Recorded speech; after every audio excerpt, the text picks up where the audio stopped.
Second in our series on states' rights is the state of California. It is a much more complicated argument with California than it was last week with Texas.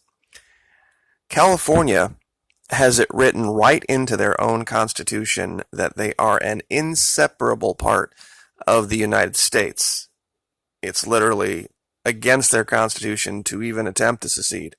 So they would have to rewrite their constitution, get rid of that somehow, to even go about that within their state.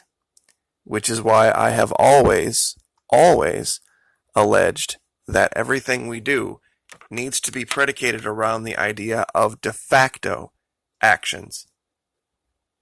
De jure just means J-U-R-E, not J-O-U-R. That legal entities recognize it.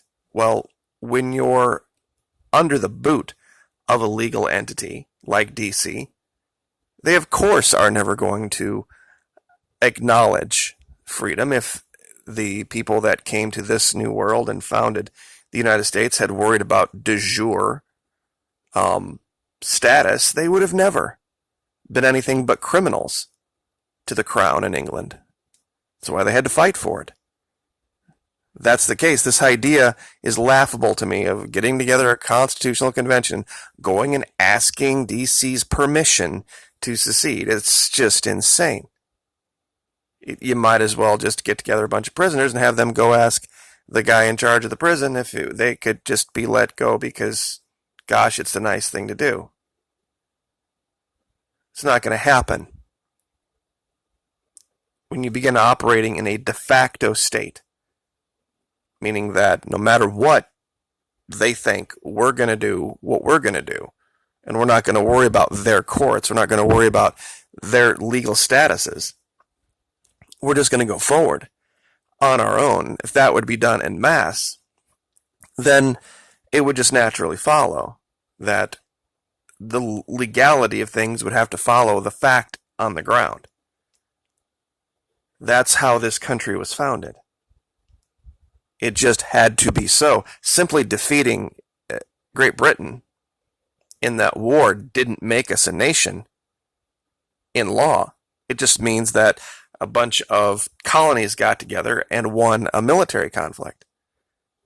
That was 1776. It was 1789 before there was this 13 years later, before there was a constitution. And even then, that was like pulling teeth, but they've even talked about, and I'm sure many of you have heard of this, inside of California, divvying themselves up because they realize how diverse the state is. I know many of you are still under the delusion that it's all leftists. It's not.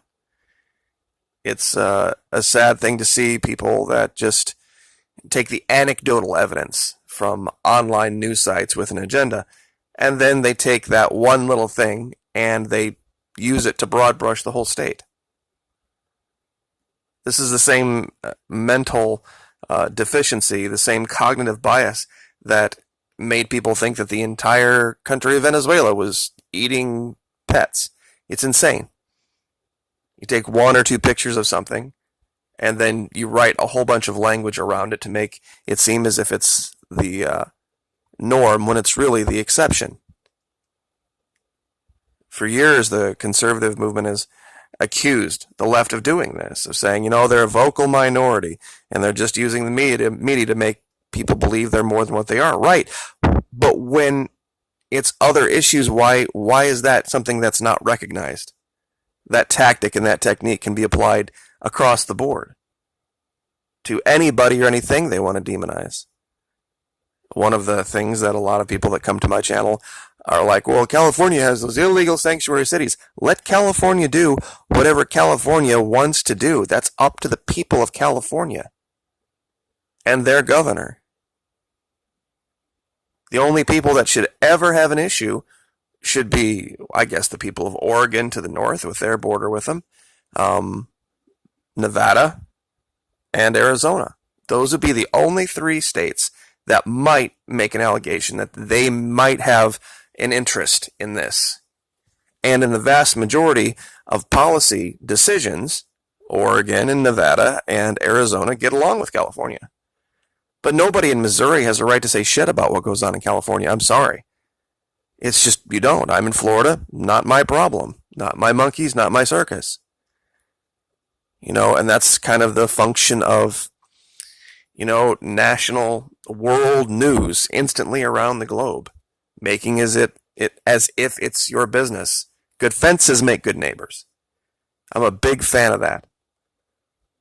And we really could govern ourselves. I really think in a lot of ways, we already are. DC has to literally interject itself to have any relevance in people's lives. California, very, very big, very diverse place. And they are correct when they say things like, we need to secede because we're the ones paying the bills and the Midwest needs to be held to account. They're absolutely right. They are absolutely right on that. When you look at the facts, when you look at where the revenue is coming from, there are 5 states out of the 50 that are paying the freight for the other 45. California, Texas, Florida, New York, and Ohio.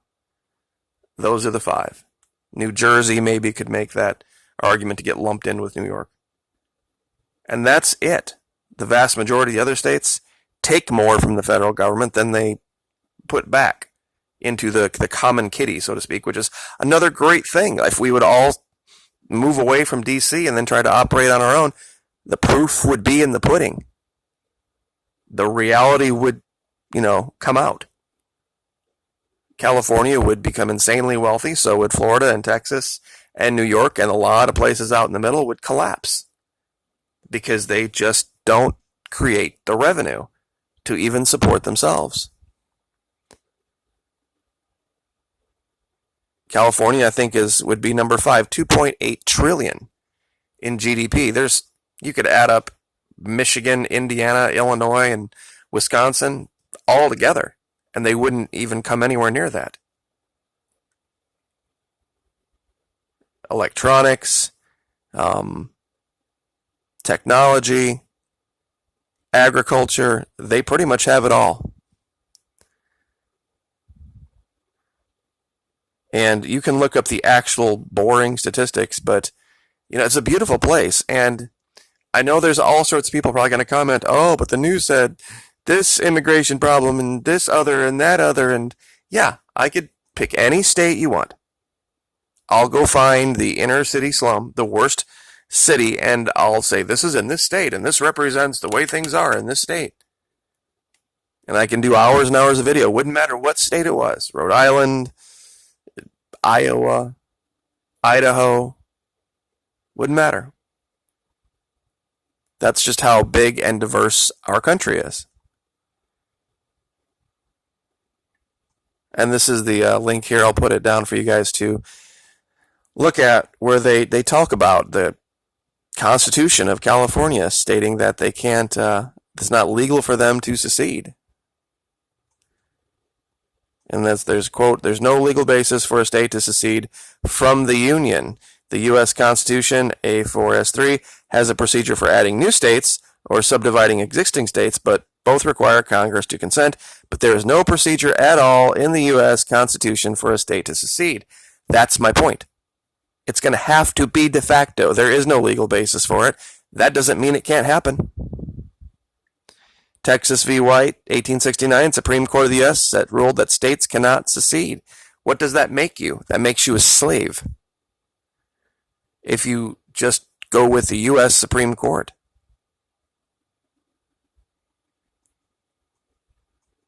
And some people say, well, it'd end badly if you even tried to do it. And one thing about California, I brought this up. People think it's this big, huge liberal place. Explain this. Judge rejects California's ban on high-capacity magazines. This was a California judge. San Diego-based U.S. District Judge Roger Benitez. Unconstitutional section of Proposition 63 approved by states' voters in 2016 after several mass shootings, which forbids possession of gun magazines that hold more than 10 rounds. So, let me get this straight.